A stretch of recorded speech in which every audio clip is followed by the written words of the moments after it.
नहमदुहु व नुसल्ली अला रसूलिहिल करीम अम्मा बाद फ़अऊज़ु बिल्लाहि मिनश शैतानिर रजीम बिस्मिल्लाहिर रहमानिर रहीम।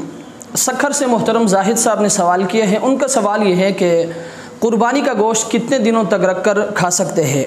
उनका कहना ये कि हमने अक्सर लोगों से ये सुना है कि कुर्बानी का गोश्त वो यकुम मुहर्रम से पहले तक खाना चाहिए। अगर यकुम मुहर्रम तक नहीं खाया तो उसके बाद ये गोश्त हराम हो जाता है। तो अज़रुए शरीयत इसकी क्या हकीकत है। तो याद रखिए, कुर्बानी का गोश्त जितने दिनों तक हो सके आप रख कर खा सकते हो। हदीस शरीफ में मुतलक़न इसकी इजाज़त है, इसके लिए कोई दिन मुतय्यन नहीं है।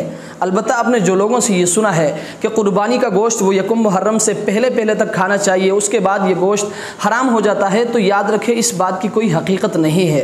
आपने जो लोगों से सुना है तो याद रखें आपने गलत सुना है। आप जितने दिन तक भी आपसे हो सके आप कुर्बानी का गोश्त रख कर खा सकते हो। हदीस शरीफ में मुतलक़न इसकी इजाज़त है, इसके लिए कोई दिन मुतय्यन नहीं है। अल्लाह तबारक व तआला हमें इस मसले को समझने की तौफ़ीक़ अता फ़रमाएँ।